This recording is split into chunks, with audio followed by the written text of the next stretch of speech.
Nyoto kuwi kaya patrape celeng tenan. RY Channel Gunung Kawi.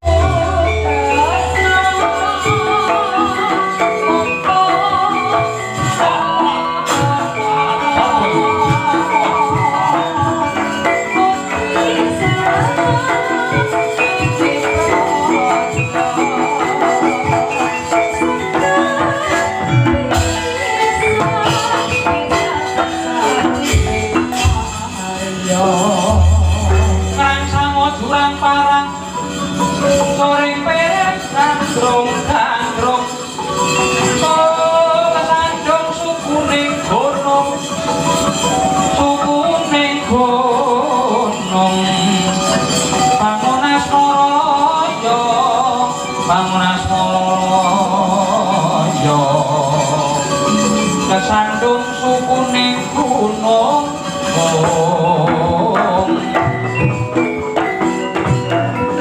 mau Sri saiki kok sedono karepe ono ngadang lakuku ngedang-ngedati ngalang-alangi lakuku nggonku bakal ngoyak ana ngendi lungane iki wujude sedono nyipta tanduran apa iki Pak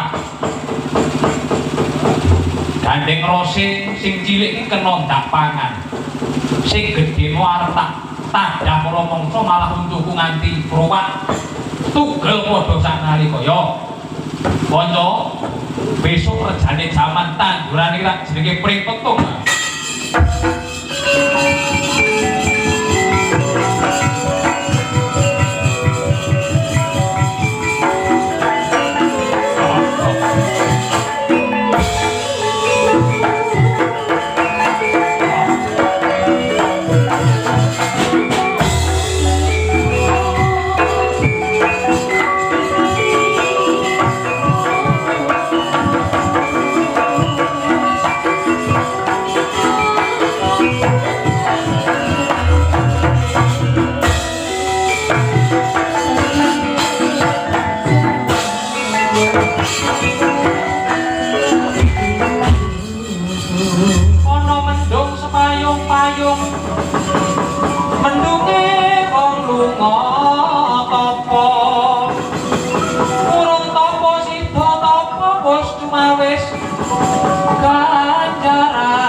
ganjarannya burung tapa sida apa mangsa gawe wah masalah tanduran sing tak paring itu tenger pring petung mau bareng tak leboni wah hawane kok sumilir idit kepenak hawane rada peteng sak jroning kene wah banjur nggonku ngoyak kelawan Bathari Sinang Sedono wis rada suwe rada adoh aku rumangsa awakku sayang ya yen pancen kaya mengkono aku tak yasa sudung ana sak isore wit pring petung kene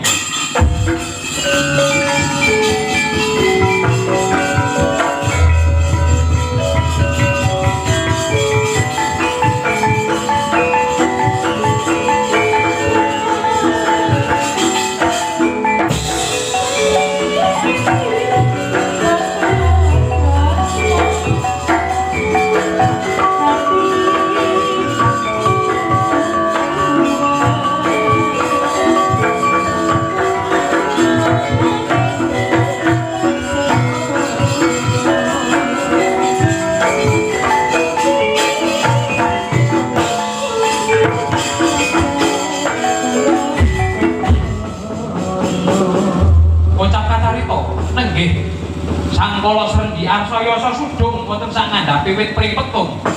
Hawane sumilir idit isis nganti ora weruh sangkane ning dirahi. Nenggih Sangkala Srenggi ngantos tilem kepati wonten sak jerone sudung isore wit pring petung kala wau.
akso sarira.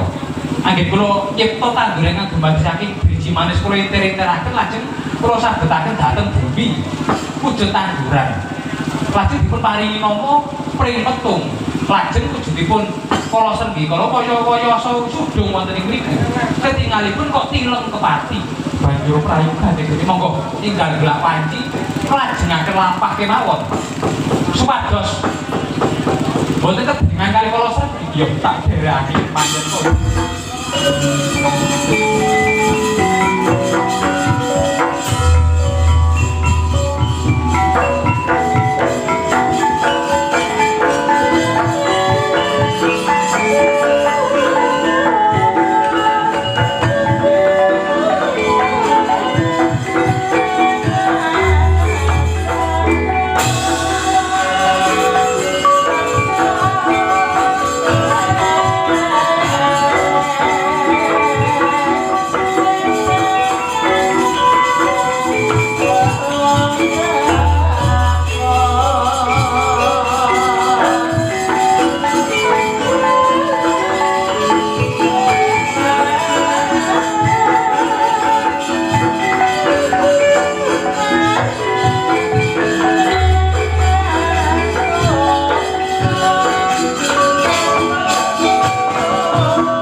Linuwe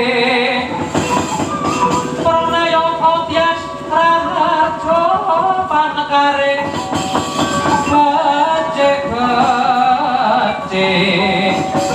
parangene kang dadi palyasing kala bendu beda-beda wardane wong sanegara palyasing kala bendu.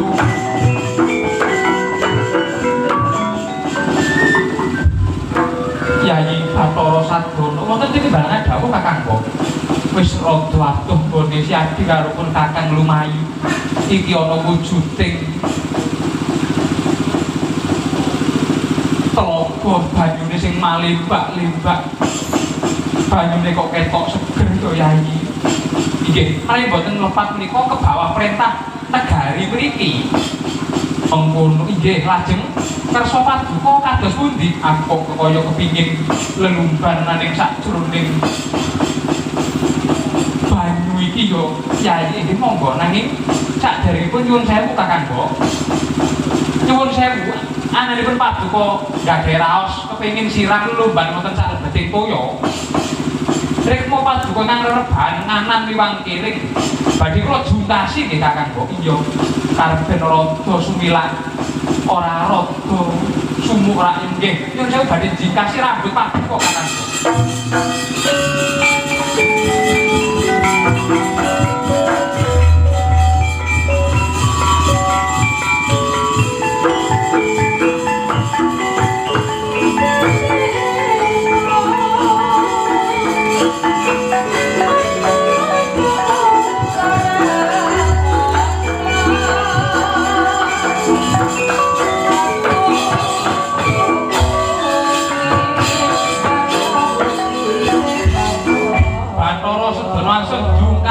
Rikmanira Bathari Sri ingkang miwa miwah nengen ical sirna wujuding rikma ingkang rontok gemawah ing bumi wujud tanduran kang nyolowati.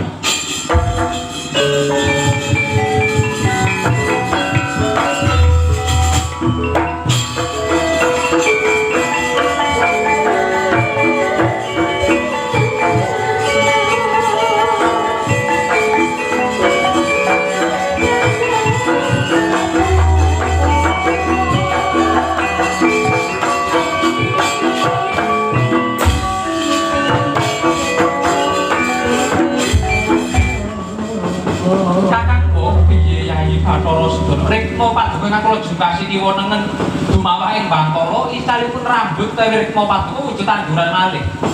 Iya Yayi yen pancen kaya ngono seksemana tanduran iki bakal tak paringi tetenger wujude tanduran wit aren.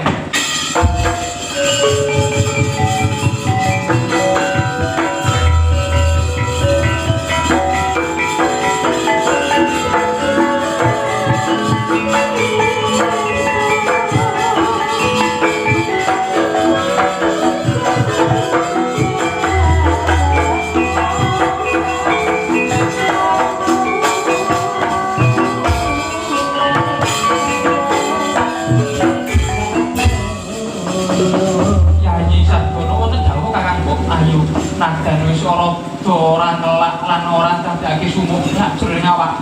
Tetapi aku kepengin lumban ning wujuding blumbang banyu kang banyune seket inggih. Menawi kersa watu mboten monggo kula dherek lelumban sirah wonten salebeting toya menika kakangku.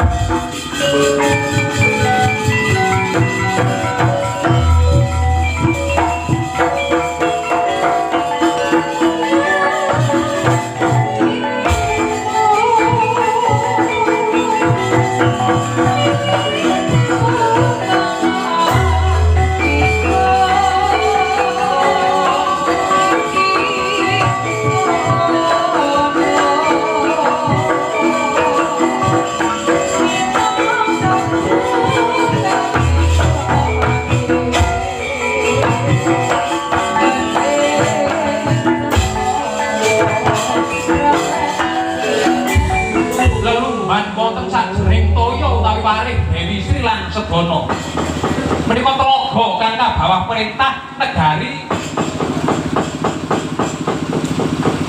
Sandang Garba nalika semanten ical sirna wujudipun Bathari Sri lan Sedono malih wujudipun inggih menika Badar Hang Sisik Kencana dadiaken horking kanan negari Sandang Garba kala wau.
Siram lelumban wonten ing sakjroning telaga ingkang sampun silih warna genti wujud aran Bader Bangsisik Kencana. Kamangka ing tlatah niku kabawa perintah negari Palembang dijuluk Prabu Sandang Garba ingkang jumeneng Narendra mriku. Sasampunipun wujudipun wonten ing telaga wonten wujudipun Bader Bangsisik Kencana ndadosaken gundam-gundaming para wadya warga kang mapan wonten negari Palembang. Nalika semono kaget kabro wekasan nenggih Narendra negari Palembang Prabu Sandang Garba kaya mangkono candrane jagat dewa jagat pangestu para kabar sing sumebar niki datang 4-5 pancet jarine sakjroning telaga wujude Bader Bangsisik Kencana. Jajan nak tontone kaya ngapa wujude?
Sawetara suwe nggonku jumeneng ratu ana negara Palembang kene dijuluki Prabu Sandang Garba. Nanging aku durung bisa maluyake para kawulaku Sandang Garba ing negara tanah Palembang kene. Gundam-gundame kondange sing padha ngandel keblat 4-5 pancer. Jarine ana sakjroning telaga ana wujudan Bader Bangsisik Kencana. Wah. Lan ngendikane sing padha ngandel sakwise sakjroning telaga sing kabawa perintah negara Palembang iki ana wujude Bader Bangsisik Kencana. Negaraku kok murah sandang lan pangan. Jajal kaya ngopo tak tontoni wujude Bader Bangsisik Kencana. Nek perlu yen iso bakal tak cetha. Tar ben aja nganti ana wong sing lihat gawe gura-gura wujude Bader Bangsisik Kencana ki mau. Mulon tono mulon tani nite gajah sewu mekta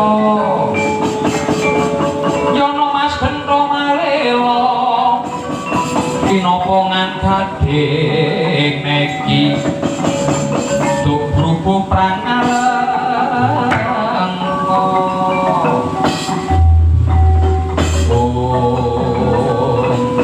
langkung rancak langkung prayoga. Mula dene jajal tak tindak nyang telaga sing kebawa perintah negara Palembang. Nek perlu tak cekel wujude Bader Bangsisik Kencana ben aja nganti jarah layah karo wong manca praja.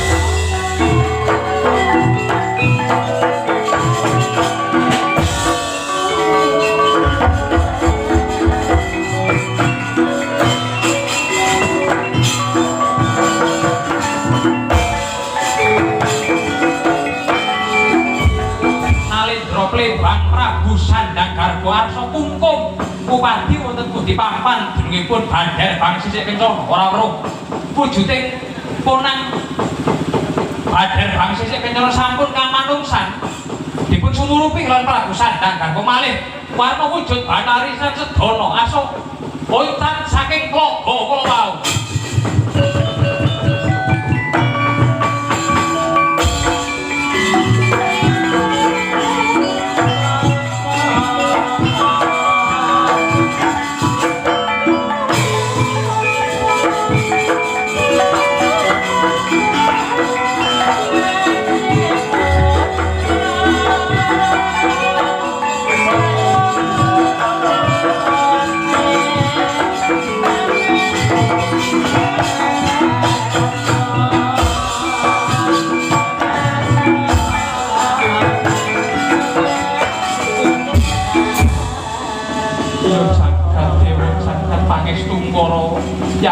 Sedono wonten dawuh Kakang Mbok.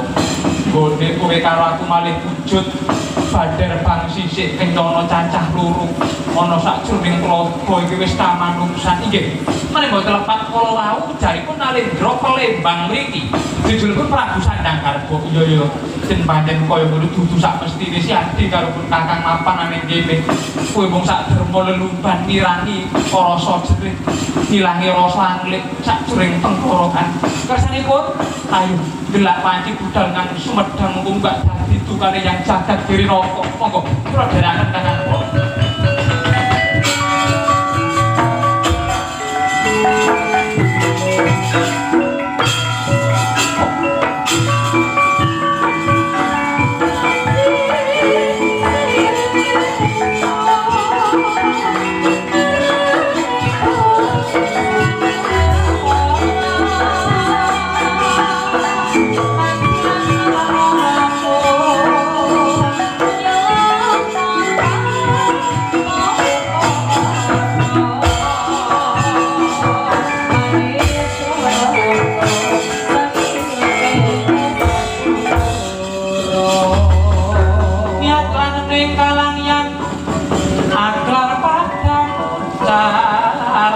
Lir kekonan surem sorote tanpa adang kasor lan pacaring purname gekono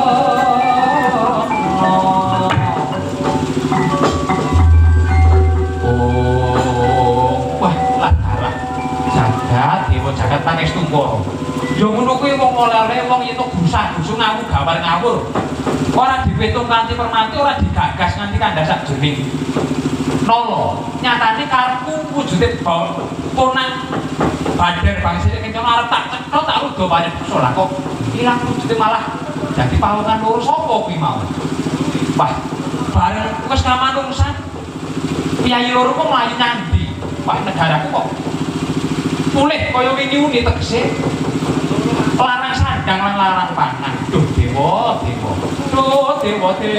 ngasor dina iki sak bisa-bisa tak golek nang padune nang ndi papan dene pawon sing gawe tentrem negaraku ki mau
Kang Munggel Kawi kok nyairosaken wang Bathari Sirang Sedono inggih mlampah dhateng negari Medang Kamulyan nalika semana arsa ngaso sarira wonten sak ngandhaping wit mandira ingkang jajar sanga sangsaya dalu wararas kabyurintang kang kumedhang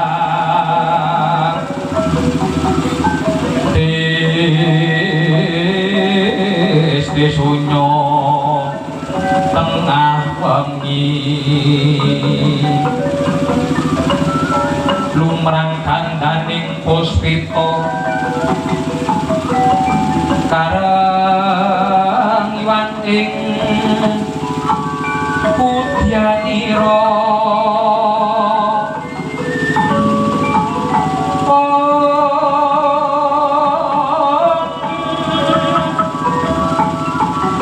sang Dwijara amranganang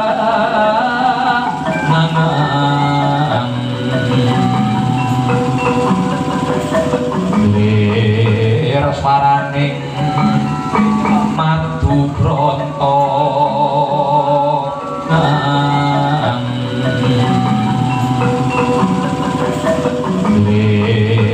swaraning madu branta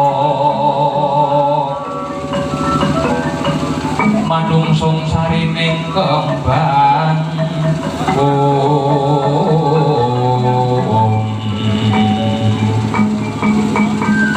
Wanci saya lingsir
kang minangka sabunging cariyos sireping punang gara-gara jemudul Lurah Petruk ki Lurah Gareng Sumawana Bagong medal wonten ing Rararamba kinarya ngurmati jemudul repat Punakawan Catur samya Hanbang Cakranegara.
tangan ingkang kula damel menika panjenenganipun jam 2:30 Petruk metu lho wajar rumah saku nyambut gawe nek antare ngarep karo sing mburi niku iso saling melengkapi dol iki nukune oleh kok nyambut gawe gendis nggih senaosa janjanipun lakonipun kan namung perang mawon to janjan perwami saged lakon kula lakon menika janjanipun kedah mengisi napa tenaga yang ekstra kok lakone dawa nggih ngoten niku kathah sanget balungan-balungan sejarah sing kudu diwedhar ngoten nggih panjenengan piwulange wong Jawa kuwi ora diwedhar nggih babagan pagelaran wayang arep diwedhar kon napa to kamangka sing jenenge wayang niku adalah roe nenek moyang ingkang rumiyin niku benar-benar terjadi dan pernah ada nyatane mula cerita wayang niku wonten sambung rapeti karo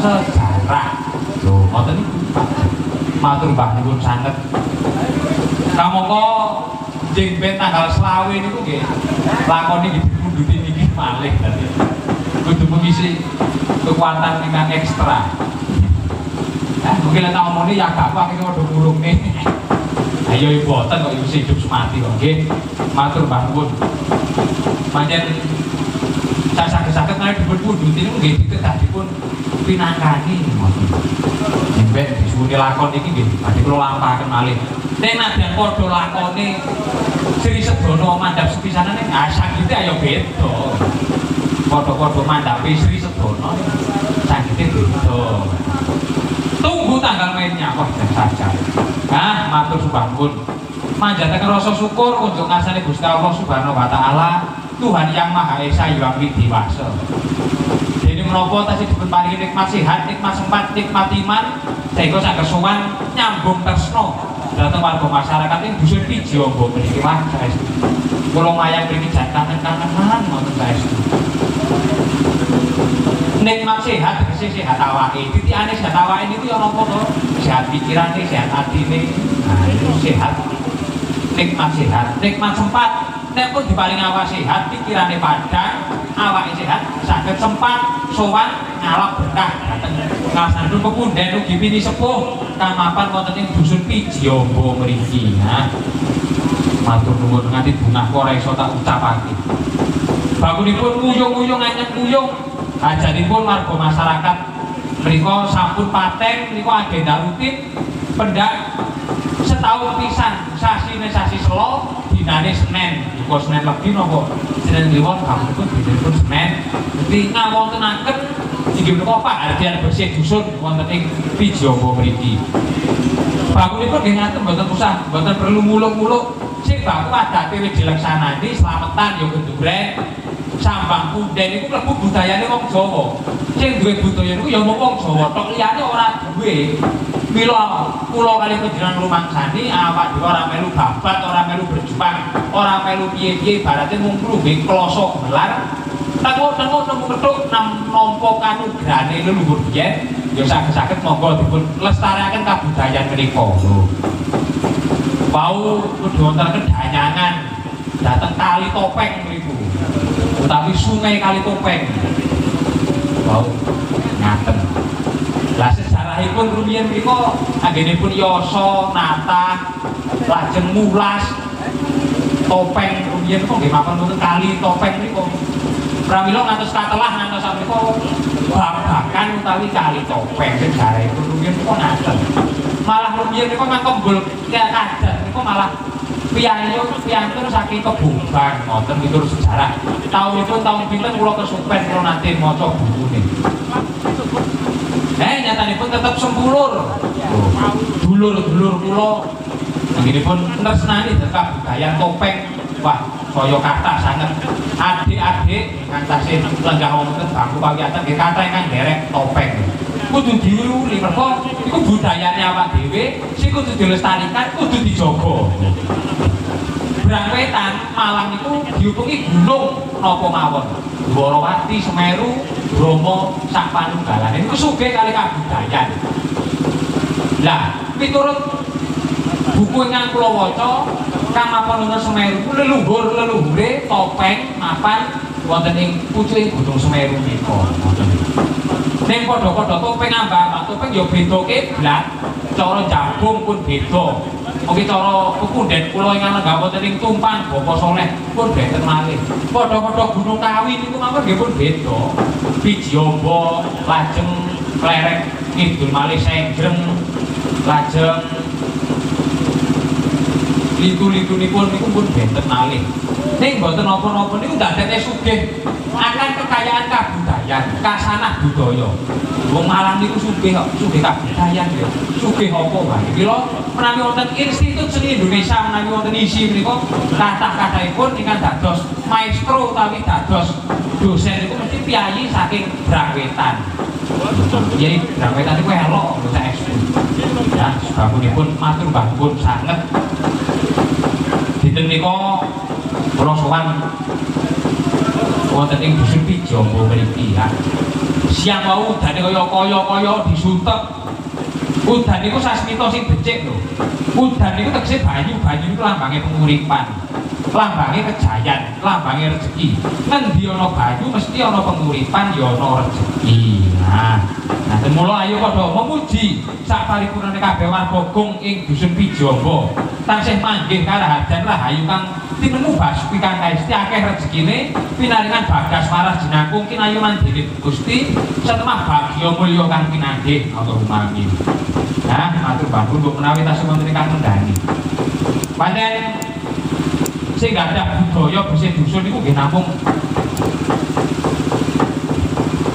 wong Jawa lan dene kang kula ucapaken ing ngajeng kula wau. Nah, dasaripun menika sampun ngancik 2000 selawe utawa 2000 selawe. Miturut Joko Panjoko Raden Ngabei Rangga Warsita menika sinerat dening Empu Pujangga Jawa Raden Ngabei Rangga Warsita. Rumiyin wiwitane Nusantara Bojang Gajeg niku sinenggalan Surya Sengkala utawi taun Masehi. Pendhita Ambuka Wiwara Neraka. Pendhita niku pitu, ambuka niku dibuka niku lawang niku songo. Lho lawang kok songo lho nggih. Golongane manungsa niku cacahe songo. Wiwara niku nggih lawang niku songo. Neraka niku tegese siji. Lek maca Candra Sengkala niku diwalik saka ngarep, saka mburi nang ngarep. Dadi gunggunge kumpule taun 1997. Nah niku nalika manten wiwite Nusantara Bojang Gajeg. Indonesia Nusantara wiwit ambruk saka jaman nalika semanten. Perlambange jago tarung ning jero kurungan. Dalang mayang ngumpulke kelir sing nonton padha nangis tegese jago tarung ning jero kurungan. Bareng Indonesia ambruk nalika taun 98 jago tarung ibarate wong padu geger ning negarane dhewe gitu. Dalang mayang ngumpulke kelir jane wong gegeran wong padu kok ana dalang ini dalange ora ketok. Lah sing nonton padha nangis cilakane kawulane sengsara nangis nganti tekan iki dina. Lah ngoten iki. Lah ibarat wong loro niku nggih wonten tambane ten buku sing kula waca niku.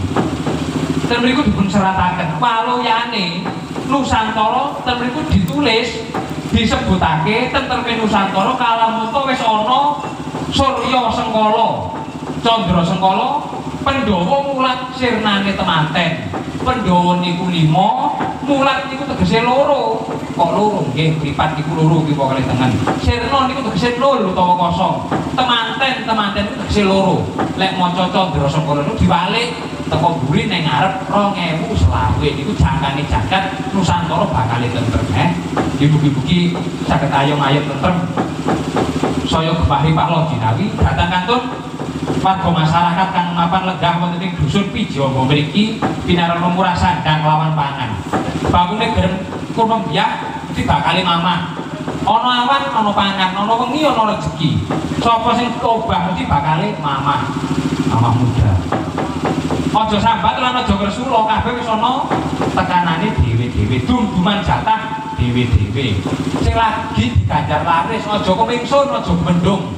aja panguwasa kinarya gada gunakno sak becik-becike kabeh kuwi cakra manggilingan kanan jagat sing lagi duja ya aja banget-banget sing lagi nandhang sengsara ya aja banget lek ngersula kabeh ditampa kanthi ikhlasing ati mengko bakal babar bagya mulya neng pinggiring pengawan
pancine goro-goro goleki surasane goro-goro golek surasane ngrasa wah iya to nggih nek pancine sore kuwi nembang sing ngono iku pancen terus ya piye tegese iki sing kumrungsung ngono ki lho pancen sore iki ngono ngene nek pancine goro-goro ki ya sing nirasa ngono dirasake wah iya to pancine goro-goro lho nggih aturaken tetembangan sing kepenak bangunipun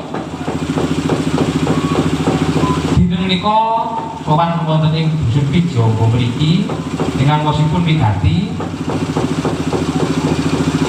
ngawontenaken pahargyan bersih dusun kadidene ingkang kula aturaken ing ngajeng kala wau iya ya nggih ya tetepe awak kados saka tembung kata sempurna ya nggih pun sak mestine sing jenenge menungso niku kedunungan lali salah bener apes lan murka mboten wonten kok menungso niku ingkang sampurna niku mboten wonten napa malih namung sak kula Petruk dadi kata lempat napa malih nek kula mayang belajar mayang topeng niku janipun kenging kagem sejarah ngantos kapan mawon kula janipun mboten saged mayang topeng gandeng nyuwun sewu kalih ingkang gender nika Pak Marmon karo riyen kok diatur wis mayang kok.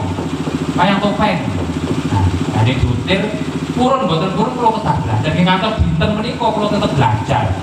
Oh, jebul topeng iki kaya ngene sejarahe Panjasmara Bangun dan sebagainya, Pak. Dadi ya elok iki mlebu sejarahe awak dhewe. Wong Malang ngoten niku, Pak. Elok longko-longkangane. Ngoten niku matur Mbah Kuwun, bangunipun rumaos setahun wonten umpami kula mboten saged sowan ngadhep pakliran mapan wonten mriki kok kaya-kaya umpama pitungan ngono kok ganjil. Bangunipun penyuwun kula mugi warga masyarakat kang lenggah mapan wonten Piji Amba mriki mboten bosen-bosen anggenipun kekadangan kali kula. Mboten malih-malih anggenipun kekadangan kali kula, mboten malih-malih anggenipun tresna kaliyan kula. Tetep nyambung semedulur, nyambung tresna. Dipun langgengaken dayane tresna. Ora betul nggih. Mungsuh siji niku pun kokean dulur 1000 isih kurang ngoten niku. Sing bakul niku golek dulur. Wah, iya ya terus. Bakune matur nuwun banget nggih. Para bapak-bapak panitia cekak cangkut terginas terampil sowan dhateng griya nalika semanten. Mung kurang sedina mawon nggih diterke panjer cok itu. Kaya kula ora tau mayak teng mriki mawon, jane mbok mboten usah ngatut to, Pak. Nah, ini jadi dipun paringaken nggih kula tampi bawonipun matur sebangun sanget. Nah, ayo ngaturaken tetembangan sing kepenak, panjine goro-goro. Atur tetembangan sing kepenak. Sembur-sembur adas sing loro dadi paras, sing ruwet dadi tuntas. Sing wis mulya munggo tansah mulya, sing dereng nemu mulya sing nembe nandhakaken mungkin kalau rampung penandhange tinggal pinandya mulya ingkang sejati. Nah, pancen menungso niku saka masa nggih ngewoke kok diparingi terang jarene kok bedhidhing awane. Bareng diwenehi udan kok sabat udan ora terang-terang. Menungso ngoten niku. Adile wonten rasa nrimo, mulyane niku merga rasa syukur, sugihe niku merga rasa syukur, tentreme niku merga rasa sabar, marepe niku merga rasa nrimo. Wong urip niku iso ngucap syukur nalika nampa kenikmatan, sabar nalika nampa bilai, lila nalika den coba. Lho niku. Yen lagi waras, elinga yen awake lagi lara. Yen lagi rame tanggapan, elinga yen lagi sasi sepi. Lho ngoten niku. Yen lagi duwe ya ngelingono yen lagi zaman berjuang ngono yen saged tindane ngoten ku mungkin manajemen napa mawon bakal ngati-ati. Nah, ngaturaken tetembangan. Ling ling ling long long long. Laras gamelan. Wah, masak pangine sumilir kok kepenak banget. Nah, nggih. Ngaturaken tetembangan. Nah, apa ya terus lagi ini boleh nih lho. Wah, aku ini guys, jangan berkata-kata aku ini. Saking maremku lho, Tru. Cindene guys utuh. Ayo utuh. Kok sampun metu pitu anu gage nyopoti mripat. Wah, nyopoti mripat. Piye to iki? Idem kuwi lho, nyopoti mripat sesuk ora iso nyakuan. Butut mangkuk kedawan. Renyek alah. Goleke sing sora wong liya. Nah, sik goleke tembang sing kepenak. Nah, sik kedah. Apa yang sing kepenak? Mbak Bulan, nah Mbak Kiki gadah tembang napa pun ngoten. Badhe nembang napa badhe bubuk? Wah, bubuk ayam ini kan apenake wong sare. Nah, matur Mbah nuwun. Tembang sing kepenak. Kete ora iso mikir mergo wis ngantuk. Oh, ayo bola bali. Bakune pokok nyambut gawe bengi iki enak lho ya, Tru. Wah, bola bali niku nyambut gawe enak niku mergo perlatane mendukung. Yo kabeh yo wayang yo gamelan kepenak berkas, sisteme yo mendukung papane gawe ro. Wis to anggere nyambut gawe ngono mesti terasa nenteng. Pak Narto sing operatori, wah iya wis hafal karo aku. Dasare ingkang kagungan sonteron niku nggih. Pokoke luar biasa lah wis. Matur nuwun bapunipun bekerja sama. Ayo ah. Kacu kuning ya, Tru? Oh ya ora apa-apa. Andene bulat mung trimo kacu kuning. Nah, cobi kok. Mbak Ulan apa Mbak Kiki ya ora apa-apa. Jane kula nggih gadah wira swara lho jane. Iku wae Mas iku. Kathah lho penderek kula sing wira swara suarane penak iki. Mas Dewi niku lek nembang ya apik. Gitaran niku ya penak lho. Mas Bayu niku ya apik. Mas Sofyan itu ya kabeh itu sarwa sae. Nopo kali sing gampang. Oh, lek nembang malah ape yo. Siang wau niku udane deres to. Enten wong modal album niku dadi album kok giro bola bali. Sing ngendangi dilalah niku sing gampang. Kubuke niku kalih di ngetenaken kok sajak wangun ngono. Nah, sajak wangun karo ngendang wah dilelin tenan. Aku orang tidak bisa membayangkan ekonomi aku. Nah, pamu ini di Wiroswara. Kata bahasa ini kok tapi. Kok bunuh kan itu kok sing kepenak itu. Ngelingo marang janjimu wong bagus nyitrani. Bukan ono mriki Mas Jen.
sabda, ayo Bapak jagongan karo Ndara Sri Guna arep tindak menyang endi?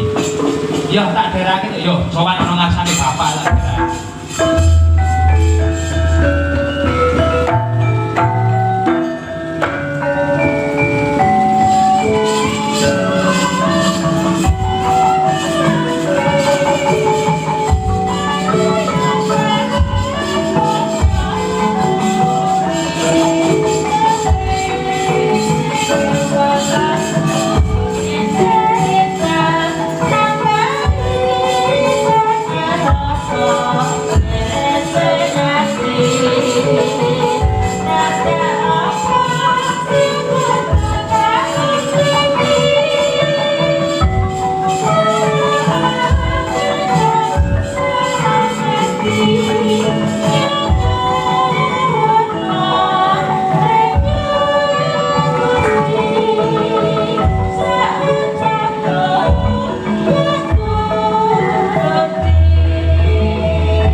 Pikulan banyu golek geni pundi yaktine tinemu karo kang sejati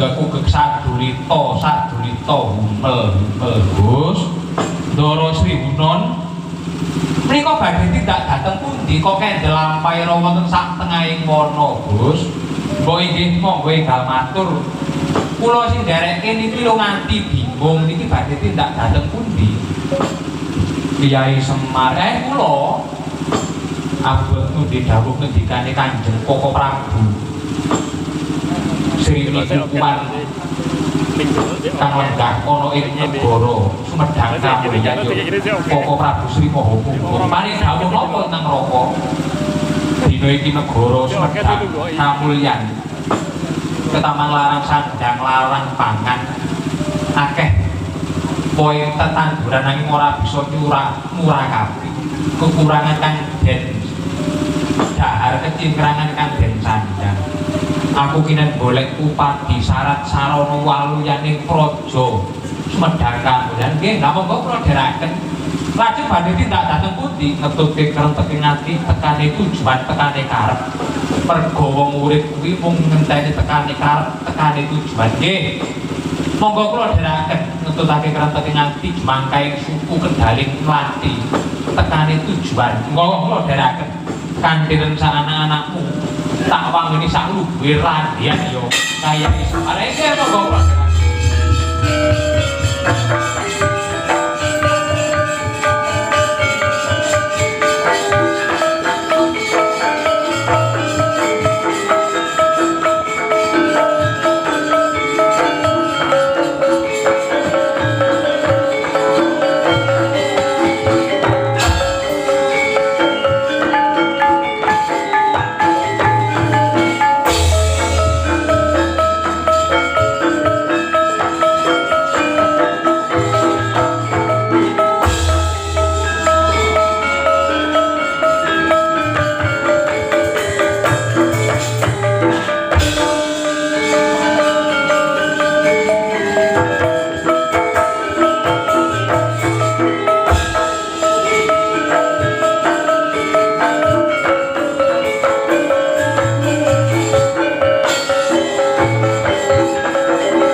panggedening gunung raksa muka panggedening gunung sinegek kang nglulang lumampah tenging Raden Sri Gunon kang derake nulu cumbu petang perkawis ilai-ilai Semar Badranaya kala garing pitruk liwah Bagong lampahe rasane lasak wana Dribaya Dri tegese gede baya tegese pekewuh kok wonten jemoploking pangkang garing wonten swara pating gerah pating geruh pating jerang pating jerit gawe miris juruning penggalih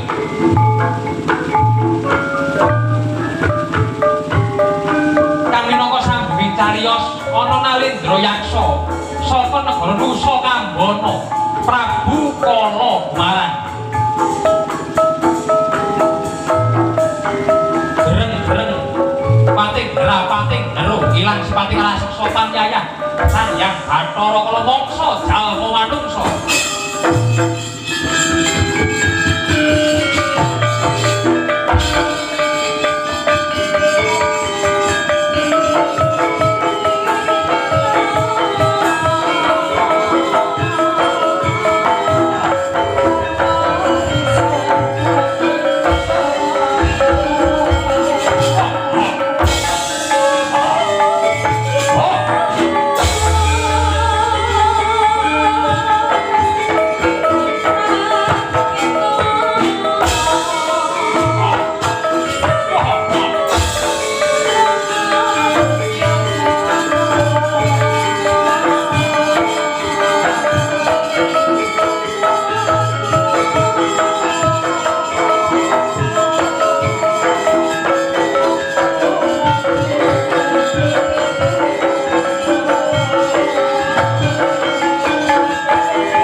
ingkang gambira marang-arangan mangisiu-siu metu Prabowo Kuramawali Antipya Durbalarsa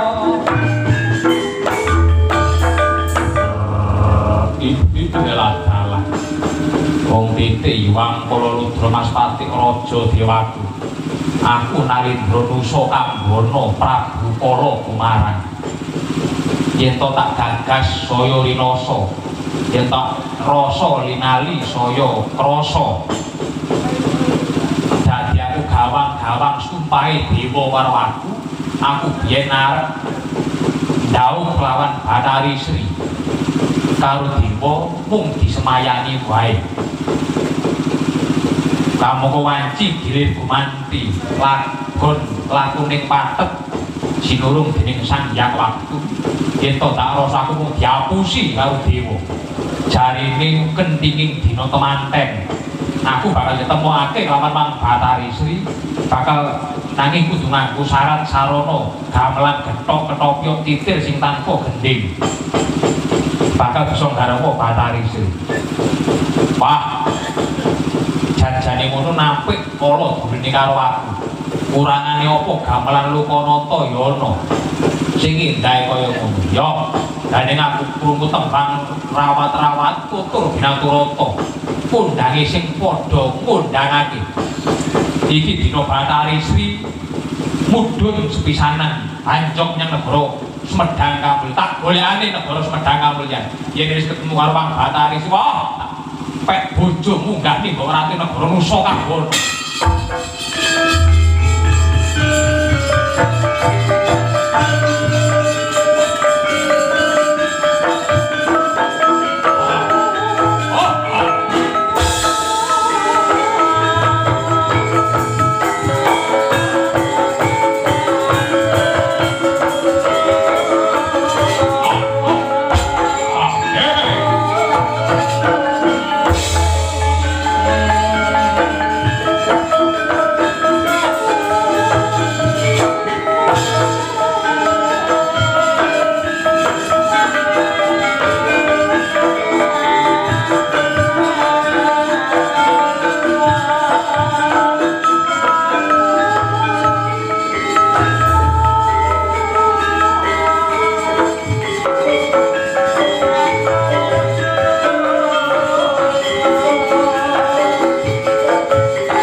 donya jumloro kemadhang itu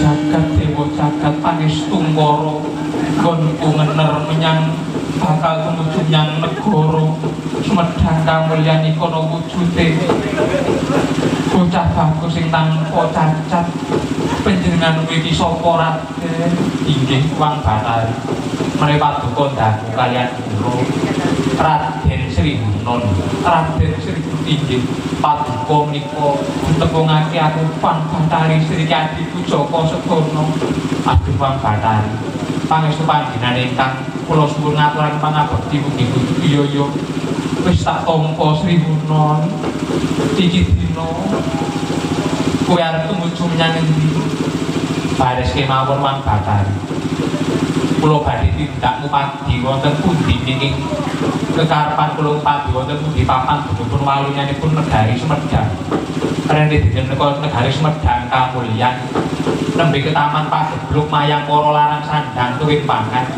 kathah lelara sakit ingkang derek wonten tambanipun lajeng kula kinen kupadi waluyaning praja Sumedang kamulyan iya yen pancen kaya mengkono Sri Hunon mangertenono kodrat tumetes takdir wis nekani mbok menawa pancen kaya kudu mengkono lelakoni iki dina Wang Batari silan sedono kudu mudhun ing ngareca padha mandhap sing sepisanan kudu mapan ana negara Sumedang kamulyan ngaturaken gunging menuwun Wang Batari lajeng dawuh menawa ingkang kedah kula tindak nengi mangkene ya Sri Hunon aturna ngarsane sinuwun Prabu Sri Mikukuwan Gusti Maha Punggung eling marang para momonganku kabeh aja padha lali marang Purwaduk sinane anggone kula wentah marang tetanduran ya kon ngopeni sing bener becik lan sing apik kowe rene dikanthi karo sapa kula kanthi kalian Kyai Semar ana ing papat dunung inggih badhe kula sowanaken wonten Sumatra dinten menika ugi saged lah kowe sing yo Kyai mesti kuwi yo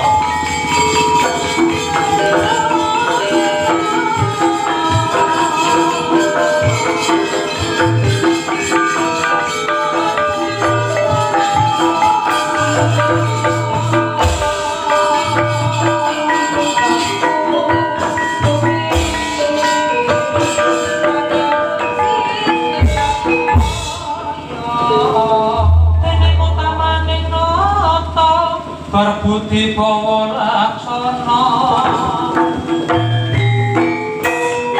ini taman ya komeng griya najen aku mapan manggoning buri aku lamat-lamat welingmu Sri iya Kyai Semar ya tak eling-eling sing jenenge Sri kuwi dewane rejeki sedono kuwi dewane pangan utawa dewane sandang loro-loro niki ora bisa dipisahake tumrap urip tata gelar wong urip ya butuh sandang ya butuh pangan arep nyandang sing apik nyandang sing moncor ning nek wetenge luwe ya ora mlaku najan wetenge wareg ning yen ora nyandang ya ora becik dadi loro-lorone tunggal Sri sedono kudu kumpul dadi siji iya yen pancen kaya mengkono mengko aku arep bakal mancing sadurunge aku arep meling para kawula kang mapan ana Sumedang kamulyan kinen yasa lumbung sing dumadi saka kayu garu sing ambune wangi ya mengko tak aturake kelawan sing kawogan yasa lumbung sak akeh sing dumadi saka kayu garu sing ambune wangi ngono to iya Kyai Semar ya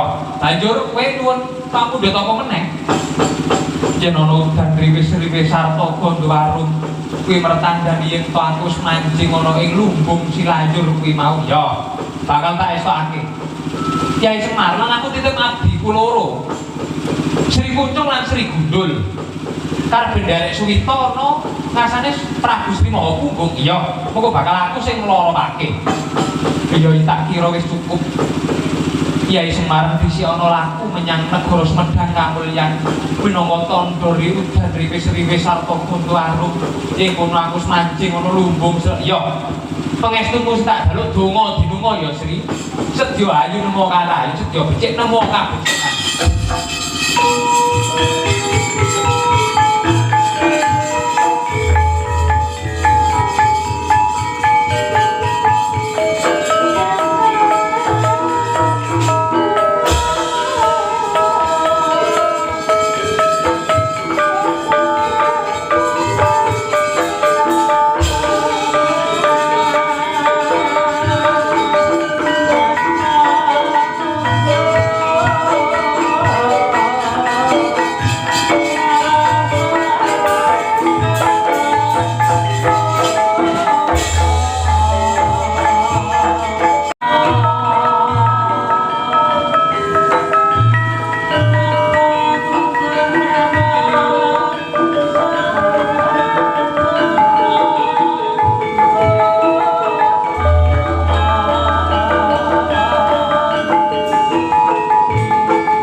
Pikulun sedana ngener dhateng praja Sumedang kamulyan nyayosaken Kang Yasa Sudung wonten sakindang ngandhapi wit pring petung kala srenggyanipun tilem kemati dumadakan ora weruh sangan paraning dalang wujud mendung peteng dedeg campur bledhek ilang wujudipun peteng dedeg mega pandya badari durga ingkang wonten ing awang-awang.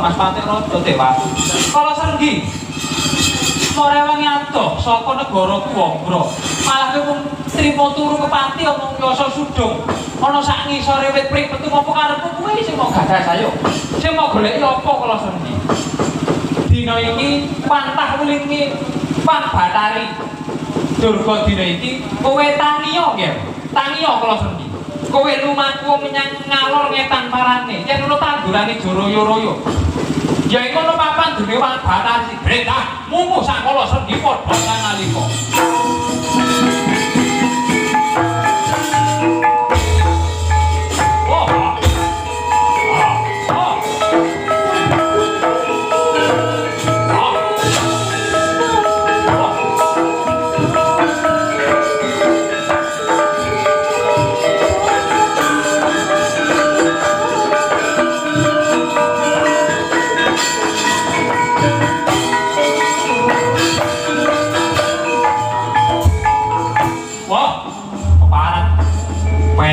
keturon ana sak ngisore wit pring petung sing Yasa Sudung.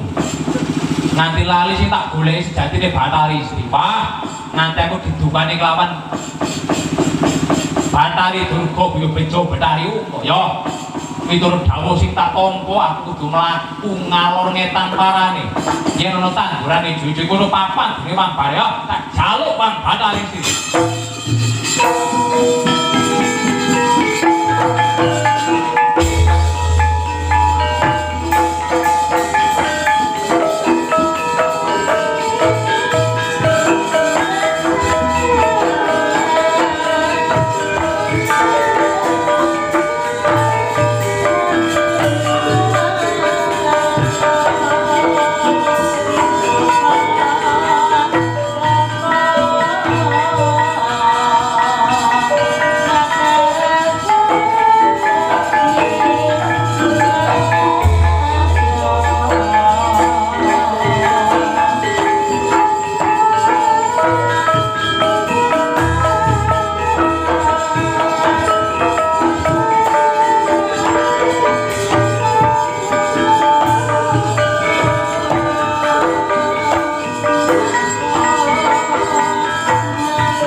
Langit diro kelap-kelap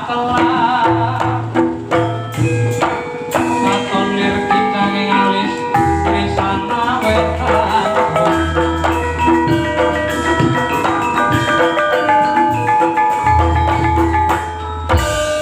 yo jagat dewa jagat pangestu para ndak waspadake Kang Prapto kaya Yayi Sri Bunon kang wis bali nyang praja Sumedang kampung dan apa padha kanthi karaharjan Yayi inggih Koko Prabu pikantuk berkah pangestu paduka raja pisuwan kula bekti kula katur Kanjeng Koko Prabu Sri Mahaputu iya ya wis tak tampa malah nganti kelawan Kyai Semar Yayi wilujeng rawuhipun wonten ing Sumedang kampung ya nggih sinuwun berkah pangestu paduka raja pisuwan kula ndherekaken ndara momongan kula Sri Bunon.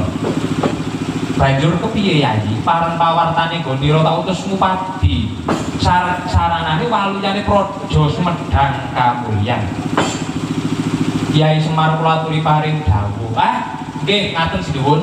Sejatosipun kula kalih ndara kula Sri Bunon sampun saged pinanggih kaliyan mustikaning putri inggih menika Wang Bathari Sri lan Pikulun Sedana. Dinten menika pancen kedah mandhap ingkang sepisanan jumujug wonten ing negari Sumedang kamulyan mriki. Kodrating Bathara kedah ngayomi kalih paduka sinuwun Prabu Sri Mahapunggung. Ning kathah wewentehan wali kang kedah dipun lampahi sarta syarat-syarananipun mungkul yo nggih. Lajeng menika mangke menawi wonten udan riwis-riwis sarta Gondwarum menika mangke pertanda Wang Bathari sampun mapan wonten ing mriki. Lan malihipun paduka kinen yasa lumbung. Lumbung niku wadah pari. Niku lambange katentreman, lambange karahayon, lambange rejeki. Ingkang dumados saking kayu garu rasa mala sing ambune wangi. Ya yen pancen kaya mengkono Kakang Patih Jaka Puring Majwari.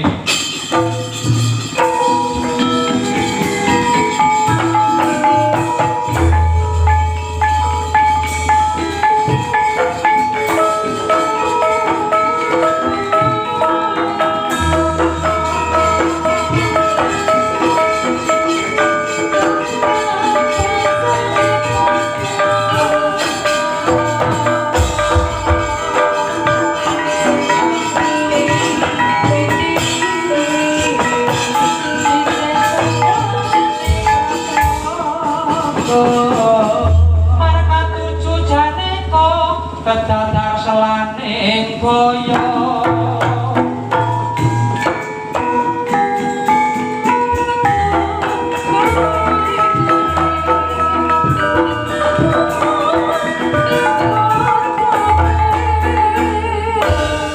Kakang Patih Jaka Puring wonten ing balangan dawuh sinuwun amiji debat kula ingkang abdi kepatihan Jaka Puring dina iki minangka sarang sarana waluyane praja Sumedang Kamulyan kinen yasa lumbung sing dumadi saka kayu garu sing ambune wangi. Inggih lajeng kersa paduka sinuwun Joko mikukuhan kados pundi. Ayo kinen perintahno para bapa among tani lan kabeh warga kang mapan ana ing Sumedang iki kan yasa lumbung sakake-ake kang dumadi saka kayu garu sing ambune wangi. Inggih dados dewa ngestaken dawuh nyuwun pamit.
Berbudi bawa laksana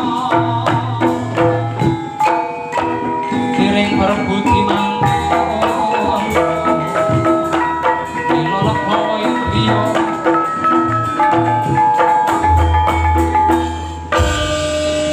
Yai sak sampunipun para keluarga kang mapan wonten mriki yasa lumbung sakake banjur iki ana dadriwis-riwis sarta gandha warung wenteh kuwentanipun kendhenganipun Wang Bathari Sri sasampunipun yasa lumbung ingkang dumadi saking kayu garu sing ambune wangi menawi wonten udan riwis-riwis sarta gandha warung niku Wang Bathari Sri lan pikulun sedana niku sampun mapan wonten ing negari Sumedang Kamulyan mriki ngaturake gunging bulungan tanpa upama ya piye nggih golek wahyu niku angel ning luwih angel carane njaga wahyu niku karep ben ayem tentrem iya tak estoke dawuh ing dikamu Kyai banjur Kyai Semar lawan Kyai Sri Bulan nganti bocah nom loro menika abdinipun Wang Bathari Sri ingkang nama Sri Kuncung lan Sri Jenjem menika badhe nderek suwita wonten ngaso paduka Prabu Sri Mahapunggung inggih menawi mekaten Raden dinten menika paswitan paduka kula tampi tangan kula kalih monggo makempal sayuk seka praya manunggal tunggalaken cipta rasa miwah budi karya wonten ing negari Sumedang Kamulyan.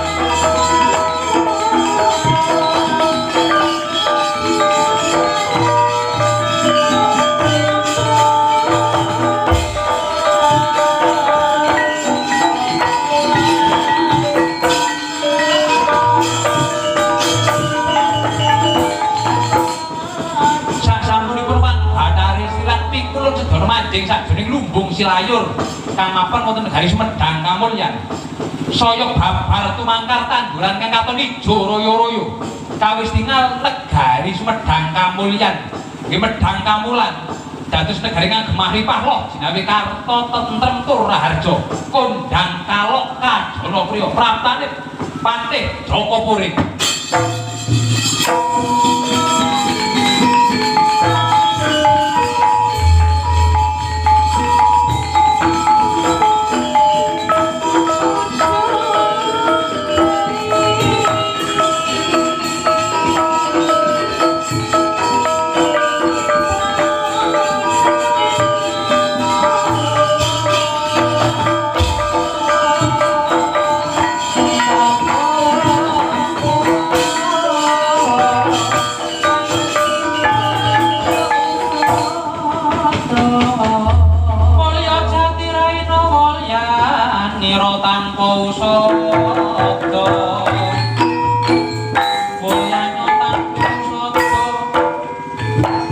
Mulyana tanpa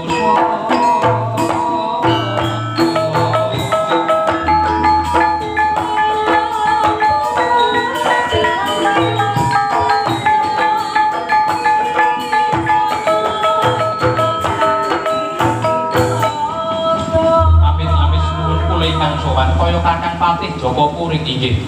Sasampunipun dinten menika negari Sumedang kamulyan gemah ripah loh jinawi tetanduran saya tangkar tumangkaran rebuyung woi.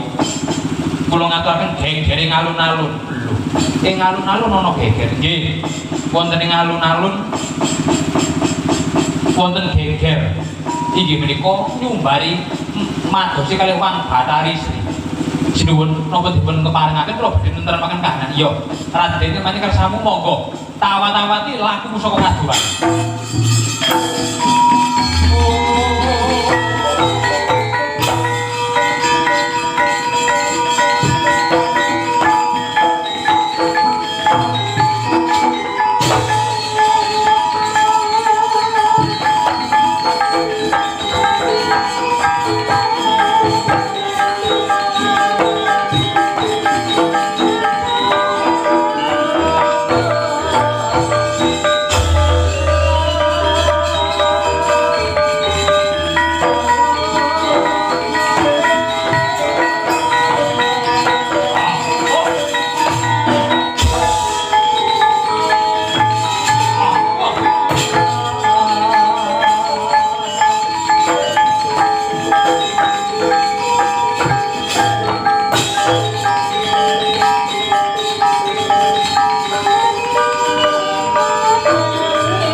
Bathari Sri ing sore mau ing arep kowe aranmu sapa? Aku Sri Kucung, aku Sri Jenjem, aku Sri Gundul. Oh, iki Sri Gundul karo Sri Kucung.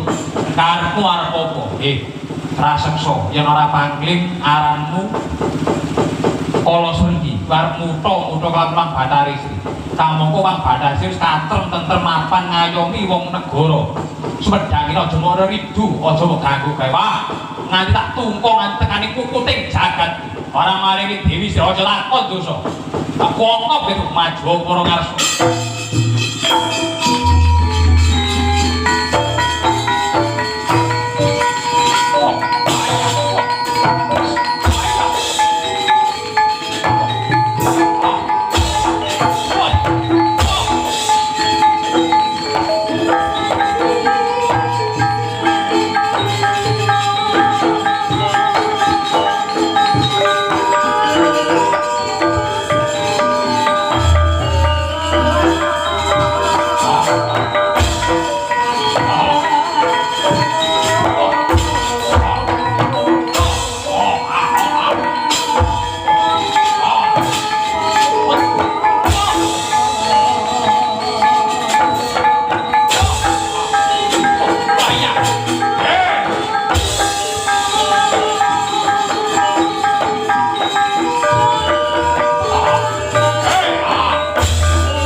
Aku mundur jangkah kelakon tak sabetake ning Bantala mbuh tibamu.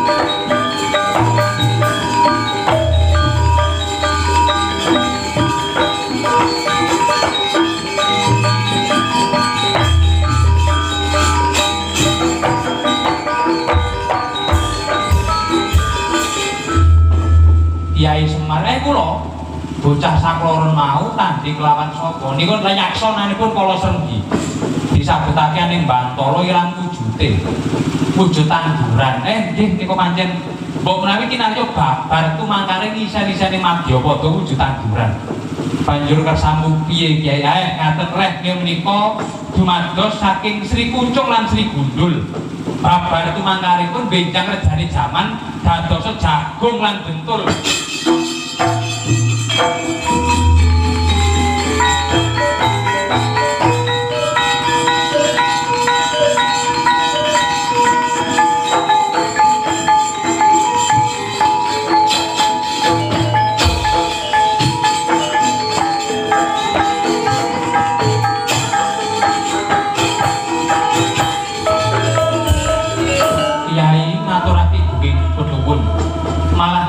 saya sentusake bibit-bibit unggul tanduran kang saya ngrembuyung nggih. Lah banjur kala Srenggi Cobi Mang Majeng niku karepe pripun ditonton mawon.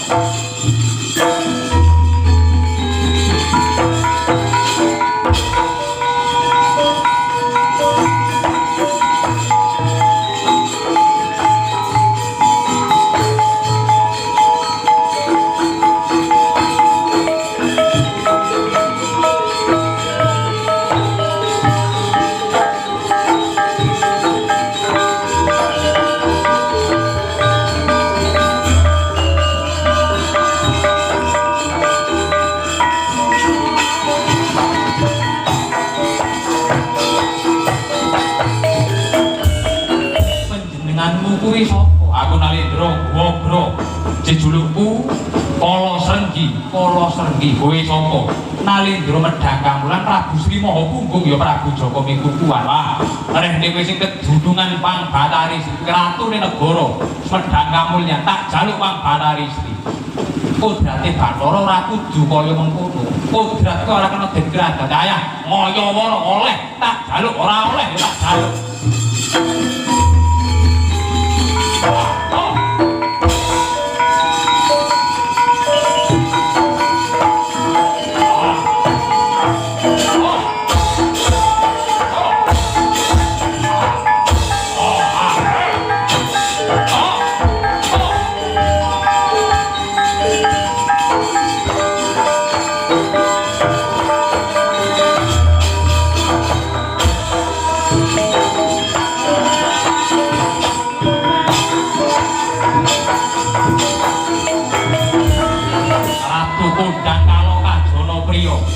Nalendra Medhang Kamulan Prabu Sri Mahapunggung jebul ratu ora tau metu njangkah saka omah.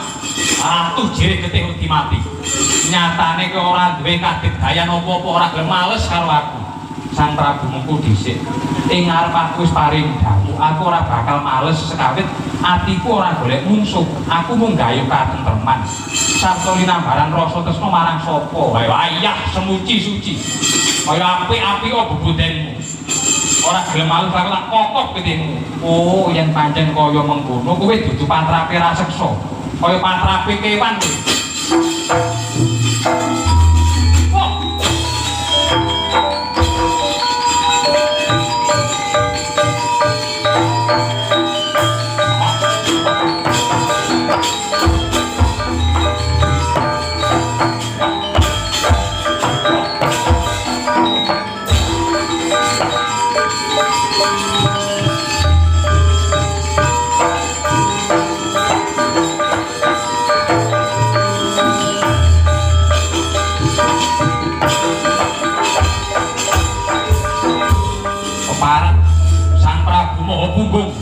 Kowe pasang walat karo aku barang sulapan dupeh kowe kaidhet karo Gusti mandi pangucap ayo sampurnakno aku nalika ngarep aku kondo aku ora bakal golek mungsuh keteken budimu ora bakal aku mundur bakal ora-orane aku males karo kowe aku walesen aku mok yen perlu tak elingake mendhuwa kampurkanmu aja mok bacut-bacutake wujudmu kuwi wis buta sirah celeng wujud roho yen pancen berung sing dilengake ora kena digawe becik ora gelem nampa pitutur becik nampi pitutur kang becik nyata kuwi kaya patrape celeng tenan.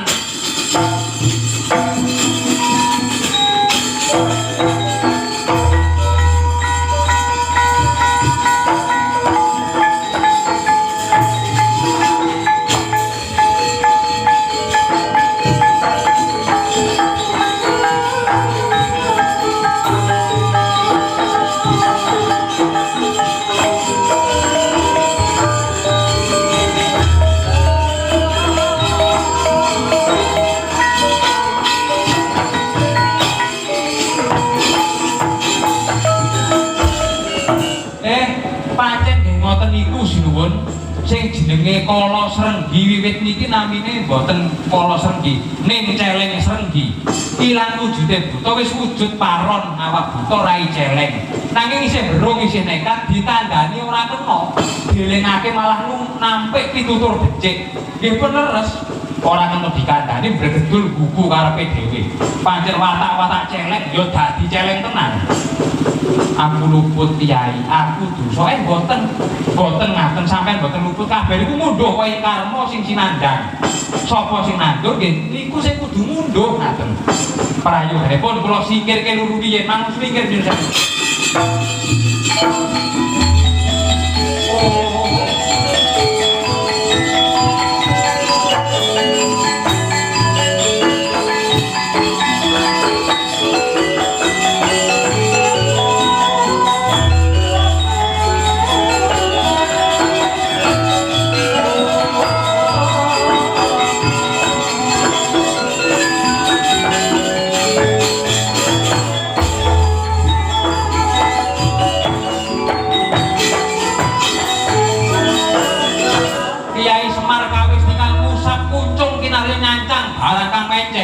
Arsa ngedalang nangin Garuda barat lesus anempuh lawan sang Celeng Srenggi kendang kaplacu ndang mbok tibane nang Celeng Srenggi.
Sumedang kamulyan Prabu Sri Maha Bumbung ya Joko mikukuhan kowe sapa? Ya, ditepungake Nalendra Nusa Kambana Prabu Kala Gumarang.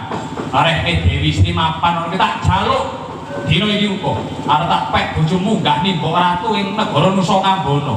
Karben wan badhe sayu tentrem mapan salamuk yang ora oleh tak jero takon dosa.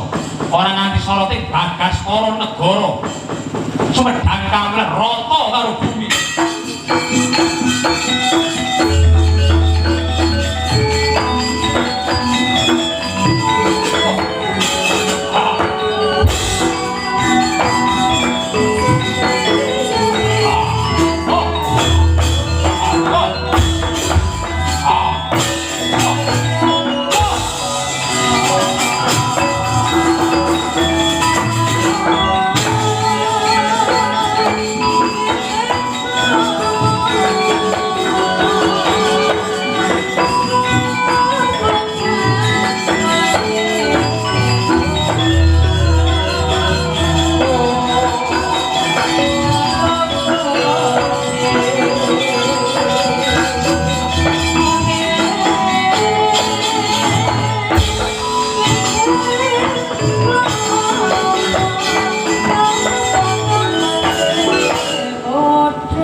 Barang arep berat apa piye? Bong. Nah, kowe iku aja ngurusne karo sang niku utawa sang Prabu ngene bakal matur. Ana banteng arep berat e. Wah, matamu. Kowe durung ana wong migati bar. Oh, tak kira arep berat e.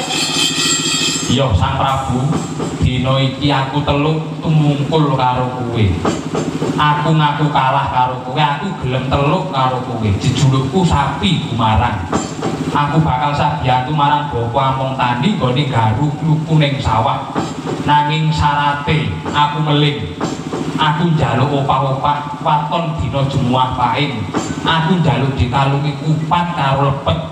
yen wanci garung luku bapa wong tani anggone ngaso aja leren ning pojok pinggir sawah kudu ning tengah sawah yen nganti lali mliku kebo utawa sapi sing bar digung luku mandeg leren kok ning pinggir pojokan tak tabrak karo mongso.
Gegayuan bener becik ku duruti napa bener lan bener tumrape wong liya nggih sedaya gegayuan cita-cita niku mesti kathah sambe kalane lan malihipun saka lemasa tekaniru beda coba niku ora kudu saka wong liya nek perlu saka keluarga dhewe ngoten niku nggih to rene niki negari Sumedang Kamulyan saking sampun sumondoan Wang Bathari Sri lan pikulun sedana dewane sandang lan pangan itu loro-lorone ora kena dipisahake iya Kyai rene negara Sumedang Kamulyan ya Medang Giri dina iki wis kacumundukan negara kacumundukan Wang Bathari Sri lan pikulun sedana wiwit dina iki negara Medang Kamulyan katelaon negara Purwacarita Raharja.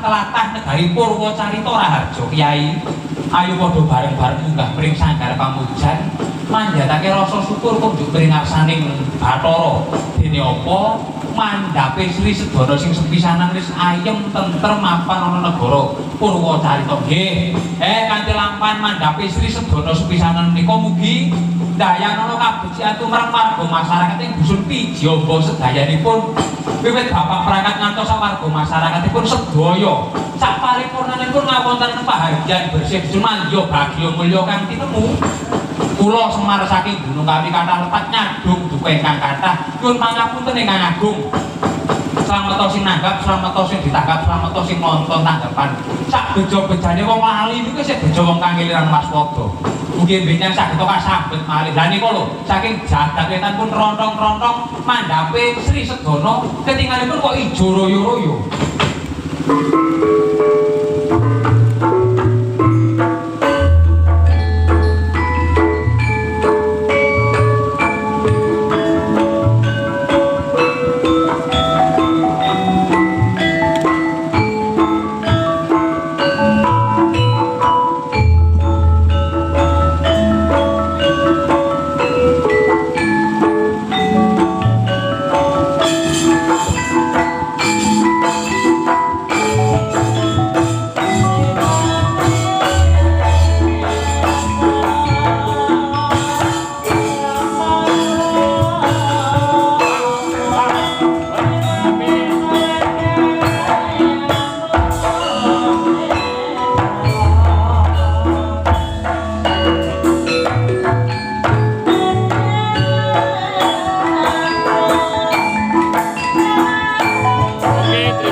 Ber